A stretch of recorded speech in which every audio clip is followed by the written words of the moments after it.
ፊልሙም የሚጀምረው በትምህርት ቤት ውስጥ በውበቷና በተሰጥኦዋ የሁሉንም ቀልብ የሰረቀችውን ቆንጂየዋ ጂናን እያስመለከተን ሲሆን ጂና ዝነኛ ከመሆኗም በላይ በአንድ ትልቅ ኤጀንሲ ውስጥ የኬፖፕ ሰልጣኝ ስትሆን የቅርብ ጓደኞቿ የሆኑትም የኤጀንሲው አጋሯ የሆነችው ሃናና ከባለ ሀብት ቤተሰብ የተወለደችውን ሚን ያስመለክተናል። በዚህም መሃል አንድ ሰንሚን የተባለ ልጅ በክፍሉ መስኮት በኩል ሆኖ አይኑን ጂና ላይ ተክሎ ሲመለከታት እናያለን። ይህንንም ያስተዋለው የቅርብ ጓደኛው ቦል በመምጣት ልጅቷን እንዲያፈጣት ተያት በማለት ሙድ ከያዘበት በኋላ አያይዞ እሷ የትምህርት ቤቱ ኮከብ ከመሆኗም በላይ እነሱ ደግሞ ተራ ተማሪዎች በመሆናቸው እሷን መመኘት ትርጉም የለሽ እንደሆነ ሊያስረዳው ይሞክራል። ጂናም በትምህርት ቤቱ ታዋቂና ትዕቢተኛ ከሆነው ከፍቅረኛዋ ሆንግ ጋር ትገናኛለች። ሆንግ ሁልጊዜም በስፖርት ልምምድ ሰበብ የልደት ቀኗን ጭምር በመርሳቱ ስለሰለቻት ጂናን መለያየት እንደምትፈልግ ትነግረዋለች። እሱ ግን አሁን ማክበር እንደሚችሉ ቢነግራትም ጂናን በድጋሚ አሁን ሌላ ሰው መውደድና ከሌላ ሰው ጋር ጊዜ ማሳለፍ መጀመሯን ትገልጽለታለች። ሆንግም በንቀት የአዲሱ ሰው ማን እንደሆነ ሲጠይቃት እሷም በድንጋጤ አጠገቧ ያለውን የፎቶ ሰሌዳ በመመልከት የሰንን ፎቶ ትጠቁመዋለች። እሱም ጀነን እያለ ከአዲሱ ፍቅረኛሽ ጋር ካስተዋወቅሽኝ እኔ ተወሻለሁ ምንም አታስቢ ብሏት ይሄዳል። እሱም እንደሄደ ጂና ሁኔታውን ለጓደኞቹ አስረድታቸው ሶስቱም ሆነው ያንን ልጅ በትምህርት ቤት ውስጥ በንቃት መፈለግ ይጀምራሉ። ከሰዓታት በኋላ የጂና ጓደኛ የሆነችው ሚ የሰንን ፎቶ ይዛ ስትፈልግ የተመለከተው ቦል በደስታ እየሮጠ በመሄድ ለሰን ይነግረዋል። ሰንም ህልሙ የሆነችው ጂና ላይ እንደምትጠብቀው ተነግሮት ወደ ትምህርት ቤቱ ጣሪያ ላይ ያመራል። ጂናም ልክ እንደመጣ በቀጥታ የፍቅር ጓደኛዋ እንዲሆን እንደምትፈልግ ስትጠይቀው እሱም ለመጀመሪያ ጊዜ ስትዘፍን አይቷት በፍቅር የከነፈባትን ያንን ቀን አስታውሶ እሺ ለማለት ሲንደረደር ጂና ነገሩን ግልጽ ማድረግ ትጀምራለች። ግንኙነታቸውም የውሸት ብቻ እንደሆነና ችግሮቿ ሁሉ ሲፈቱ ግን መለያየት እንደሚችሉ ታስረዳዋለች።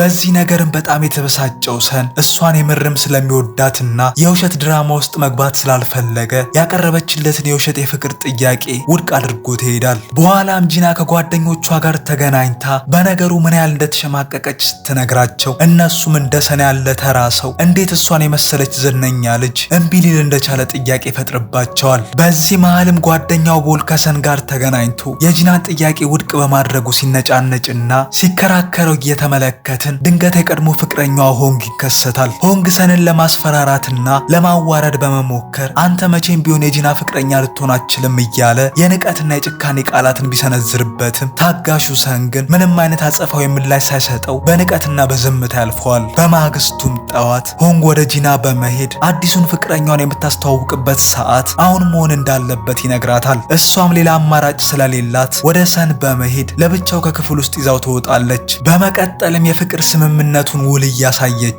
ይህንን ለማድረግ የተገደደችበትንም ምክንያት አንጀት በሚበላ መልኩ ታስረዳዋለች።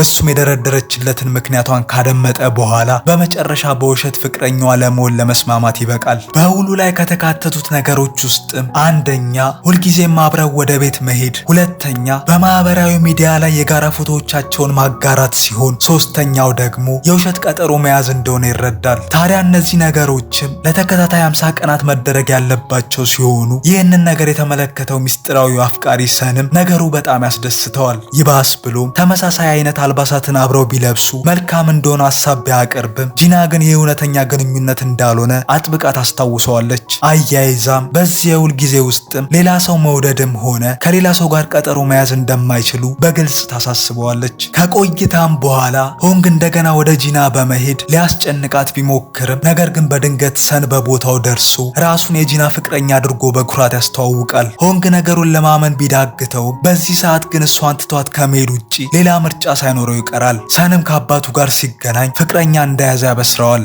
አባትየው በምስራቹ በጣም በመደሰት ሴት ልጅን እንዴት መንከባከብና መያዝ እንዳለበት አንዳንድ ጠቃሚ ምክሮችን ይለግሰዋል። እሱም የአባቱ ምክር በአይምሮ ቀርጾ በመያዝ በራባት ጊዜ ምግብ በማምጣትና እሷን በመርዳት ይንከባከባት ይጀምራል። አመሻሽም ላይ አብረው ወክ ወክ እንዲያደርጉ ሲጠይቃት ብትቃወምም ነገር ግን ሆንግ ወደ እነሱ እየመጣ መሆኑን ስትመለከት ወዲያውኑ ሐሳቧን ቀይራ ከሰን ጋር አብራ ለመሄድ ትስማማለች። አብረው እየተመገቡም እያለ በዛው አጋጣሚ ስለ እያንዳንዳቸው የሚወዱት ነገርና የትርፍ ጊዜ ማሳለፊያቸውን መረጃ ይለዋወጣሉ። በኋላም ጂና ወደ ዳንስ ልምምዷ ስትገባ ሰንም እስከምትጨርስ ድረስ ውጪ ሆኖ በትዕግስት ይጠብቃታል። ልምምዱ ካለቀም በኋላ አብረው ወደ ቤት እየሄዱ እያለ ድንገት ጂና መንገድ ለመሻገር አንድ እርምጃ ወደፊት ስትል ወደ እሷ በከፍተኛ ፍጥነት እየመጣ ያለውን መኪና ሳታስተውል በመቅረቷ ልትገጭ ብትደርስም ሰን በፍጥነት መጥቶ ከአደጋው ያተርፋታል። ከመለያየታቸው በፊትም ጂና ስልኩን ትቀበለዋለች። እሱም ቤት ሲደርሱ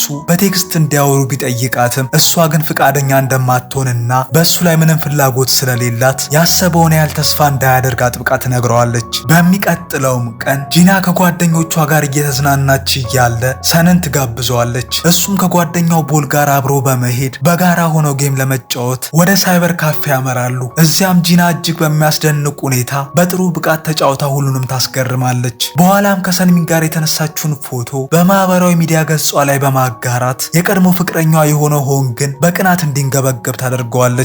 ወደ ቤት በሚመለሱበትም ሰዓት ሰን ጂና በጣም እየበረዳት መሆኑን በማስተዋል የለበሰውን ጃኬት አውልቆ ይደርብላታል። ይህ ድርጊቱም ልቧ ላይ ለየት ያለ ስሜት እንዲያድርባት ቢያደርግም በሰዓቱ ግን ምንም ቃል ሳትተነፍስ በዝምታ ታልፈዋለች። ይሁን እንጂ በማግስቱ ጠዋት ወደ ትምህርት ቤት ስትመጣ ያንን የሰንን ጃኬት ለብሳው ትመጣለች። በዚህ መሃል ሰን በትምህርት ቤቱ የስፖርት ሜዳ ላይ ሳለ ሆንግና ጓደኞቹ ወደሱ በመቅረብ ሊያጠቁትና ሊያዋርዱት ሲሞክሩ ጂና ድንገት በቦታው ደርሳ ከፍቅረኛዋ እንዲርቁ ታስጠነቅቃቸዋለች።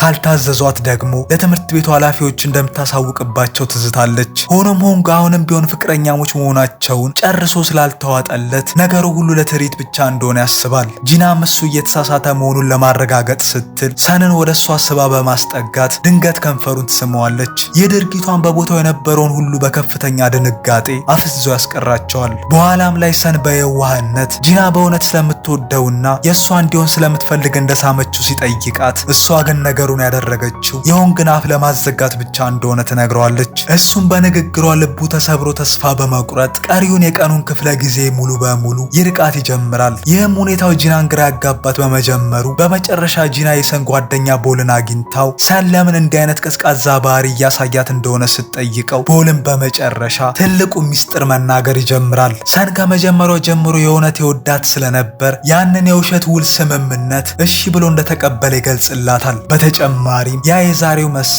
የሰን የመጀመሪያው እንደነበርና እሱ ግን ያ የመጀመሪያ መሳሙ ከእውነተኛ ፍቅር እንዲመነጭና ትርጉም ያለው እንዲሆን ከልቡ ይመኝ እንደነበር ይገልጽላታል። በሌላም በኩል በክፍል ውስጥ ሰን የጂና የቅርብ ጓደኛ የሆነችው ሃናን ያገኛታል። ሃና ላለፉት 3 ቀናት ምንም ስላልበላች በከፍተኛ ሁኔታ ታማና ተልፈስፍሳ ሲመለከት ለምን እንዲህ እንደምታደርግ ይጠይቃታል። እሷም የምትሰለጥንበት ኤጀንሲ ክብደት እንድትቀንስ ስላዘዛት እንደሆነ ስትነግረው ሰንም በዚህ ነገር ደንግጡ ለረጅም ጊዜ በረሃብ መቆየት በጣም አደገኛ እንደሆነና ሌላ ክብደት የመቀነሻ ብዙ መንገዶች እንዳሉ በመግለጽ ወዲያውኑ የሚበላ ነገር ይሰጣታል። የሁለቱን ጨዋታ ተጧጡፎ እሷም ሰን እውነተኛ የፍቅር ስሜት ሳይኖር በውሸት ፍቅረኛ መሆን አይከብድህም በማለት ትጠይቀዋለች። በሰዓቱም ጂና ስትመጣ የሁለቱ ጨዋታ ድንገት በጂና ጣልቃ ገብነት ይቋረጣል። ጂናም ሰንን ከሃና አጠገብ ነጥላ በመውሰድ የእውነት እንደሚወዳት እንዳወቀችና ይህንንም ለምን ቀደም ብሎ እንዳልነገራት ትጠይቀዋለች። ሰንም ለመጀመሪያ ጊዜ ስትዘፍን ባያት ቅጽበት በፍቅሯ እንደወደቀና እጅግ ውብ ስለነበረችም አይኑን ከሷ ላይ መንቀል እንዳልቻለ ይነግራታል። ጂናም ይህንን ካደመጠች በኋላ ያለምንም ፍላጎት በድንገት ስለሳመችው ይቅርታ ትጠይቀዋለች። እሱ ግን ፈገግ በማለት ምንም አታስቢ፣ የሚቀጥለው ግን ከእውነተኛ ፍቅር የመነጨ ይሆናል በማለት ያረጋጋታል። በዚያኑ ምሽትም በዳንስ ልምምድ ወቅት አሰልጣኟ ሃናን ተሰጥኦና ማራኪነት ይጎልሻል እያለች ደጋግማ ተወቅሳታለች። በተቃራኒው ደግሞ ጂናን ማሞገሷንና ማመስገኗን ትቀጥላለች።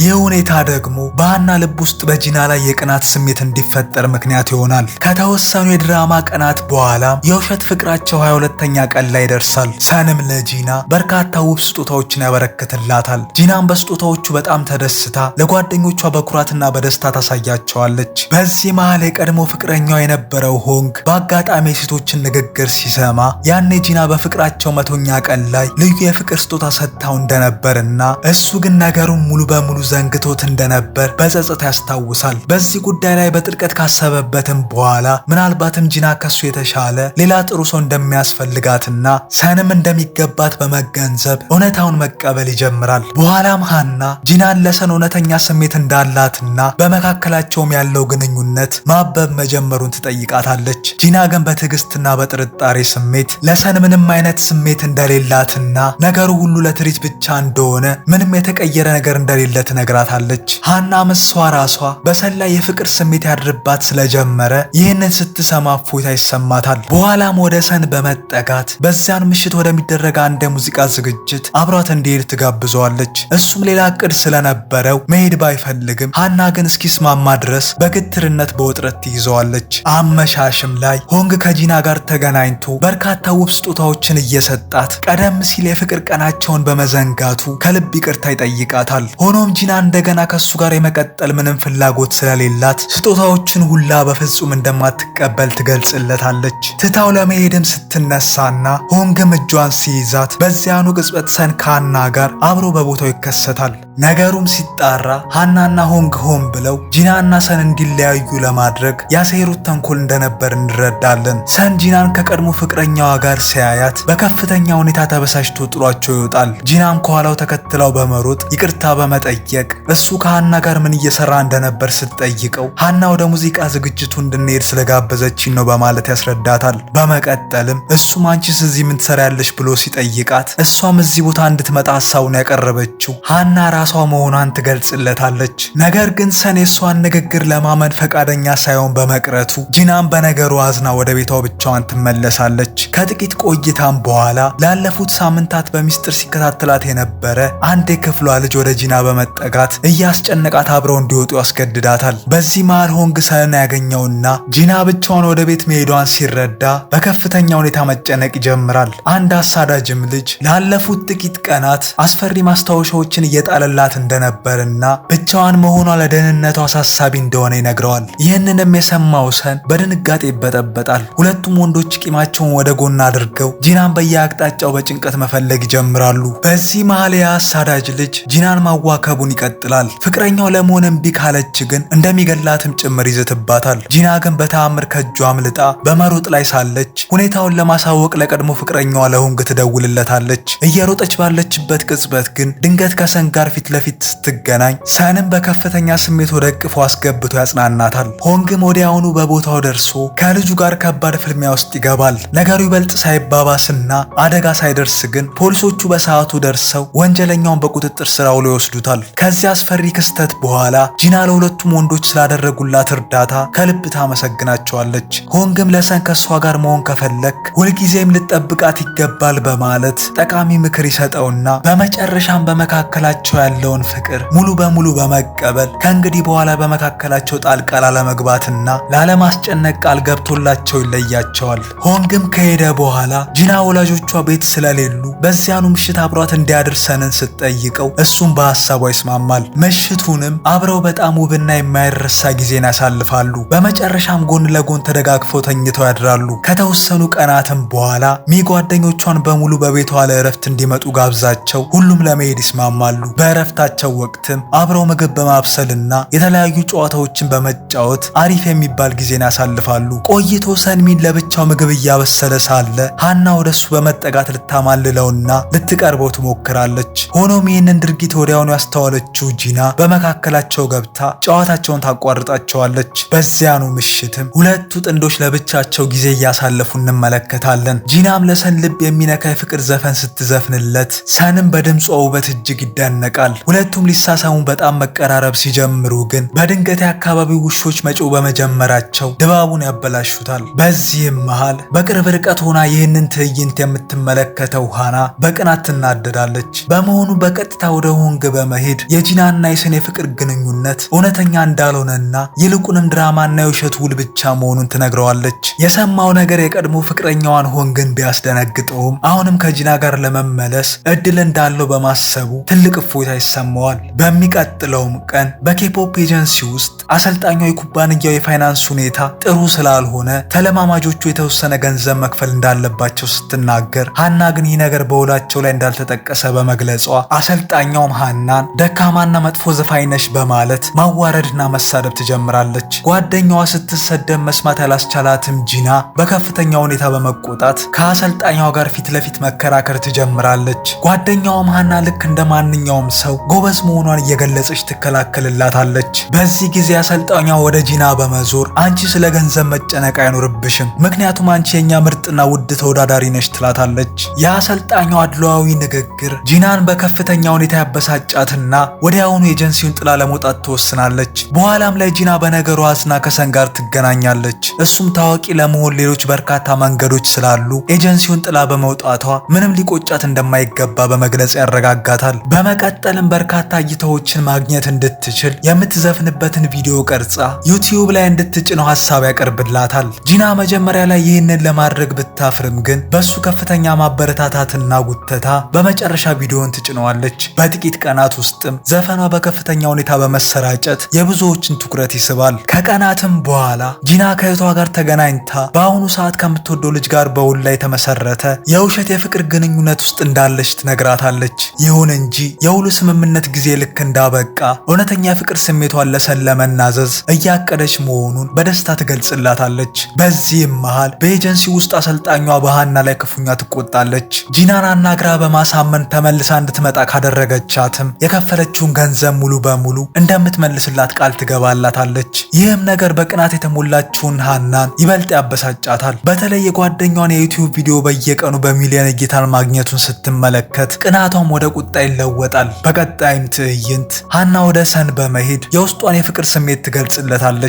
ሆኖም ሰን ለሷ ምንም አይነት ፍላጎት እንደሌለው በግልጽ ያሳያታል። በዚህ ጊዜ ሃና ተስፋ ባለመቁረጥ ሌላ ሐሳብ ታቀርብለታለች። ከጂና ጋር ያለው የ50 ቀናት ውል ሲያበቃ ቢያንስ ከሷም ጋር ልክ እንደ ጂና ሁሉ በውሸት ፍቅረኛ ሆኖ እንዲቀጥል ትለምነዋለች። ሆኖም ሰን ለጂና እውነተኛ ስሜት እንዳለው በመግለጽ የሃናን ጥያቄ ሙሉ በሙሉ ውድቅ ያደርግባታል። እንዲህ የነገሮች መደራረብም ሃናን በከፍተኛ ሁኔታ ያናድዳትና ለመበቀልም ስትል የሰንን የፍቅር ውል ስምምነት ሰርቃ ኢንተርኔት ላይ ትለቀዋለች። በዚህም ምክንያት በትምህርት ቤቱ ያለ ሁሉ ጂና ሰንን በግድ ፍቅረኛዋ እንዲሆን አስገድደዋለች በማለት ያሟትና የወሬያቸው ርዕስ ያደርጓት ይጀምራሉ። በኋላም ላይ ጂና ይህን አሳዛኝ ድርጊት የፈጸመችው ሃና መሆኗን ደርሳበት ለምን ህይወቴን ለማበላሸት ትሞክሪያለች ስትል ትጠይቃታለች።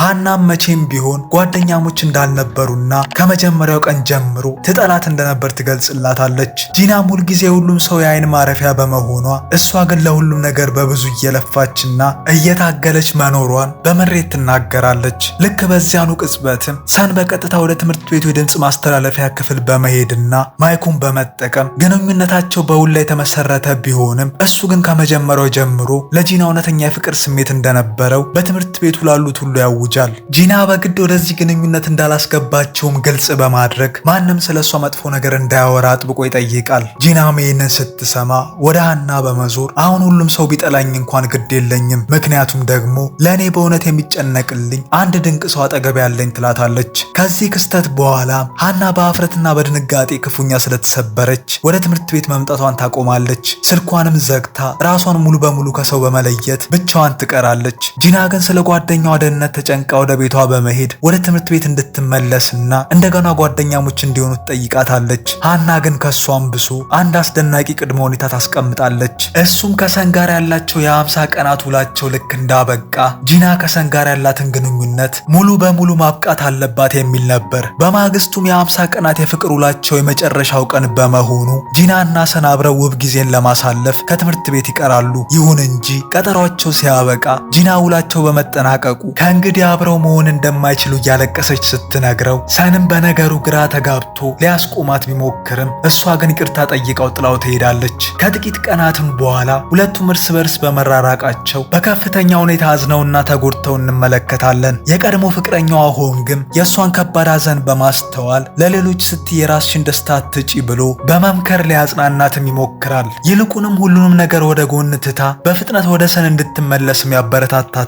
ከዚህም በኋላ ጂና ከሃና ጋር በመገናኘት በፍቅሯ ላይ ቅድመ ሁኔታ የምታስቀምጥላትንና ፍቅሯን እንድትተው የምታስገድዳትን ጓደኛ በፍጹም እንደማትፈልግ በግልጽ ትነግራታለች። ጂና አሁን ያለችበት ደረጃ ላይ ለመድረስ እሷ ብዙ እንደለፋችና ከሃና የቀማችው ምንም ነገር እንደሌለ በግልጽነት ታስረዳታለች። በመቀጠልም ጂና ሰንን ፍለጋ ትወጣለች። በመጨረሻም ስታገኘው ስለ ጎዳችሁ ከልብ ይቅርታ እየጠየቀች የውስጧን እውነተኛ የፍቅር ስሜት ትናዘዝለታለች። ሰንሚንም በስሜት ተውጦ ከሷ በላይ እንደሚወዳት ይነግራትና ሁለቱም በከፍተኛ ፍቅር እርስ በርስ ይተቃቀፋሉ። ጂናም ከአሁን በኋላ መቼም ቢሆን ከጎኑ እንደማትለይ ቃል ትገባለታለች። ከተወሰኑ ቀናትም በኋላ ሃና ትምህርት ቤቱን ጥላ መሄዷን ብትሰማም አሁን በህይወቷ ውስጥ የተሻሉና እውነተኛ ሰዎች ስላሏት ህይወት ምርጫ ናት በማለት ነገሩን ረስታ ለመቀጠል ትመርጣለች። በመጨረሻም ጂናና ሰን ለመጀመሪያ ጊዜ ተገናኝተው በውሸት የተዋዋሉበት የትምህርት ቤቱ ጣራ ላይ ይገናኛሉ። እዚያም ሰን ሌላ አዲስ ውል አውጥቶ ይሰጣታል። ይህ አዲሱ የውል ስምምነት ላይ የሰፈረውም አንደኛ፣ ሁለተኛም ሶስተኛም ሁለታችን ለዘላለም አብረን መቆየት አለብን የሚል ሲሆን እሷን በደስታና በፍቅር ውሉን ስትስማማ እያስመለከተን ፊልሙ ይጠናቀቃል። በዚህም ፊልም ህይወት የምርጫ ጉዳይ እንደሆነች የተማርንበት ሲሆን በቀጣይ ቪዲዮ እስከምንገናኝ ድረስ መልካም ጊዜ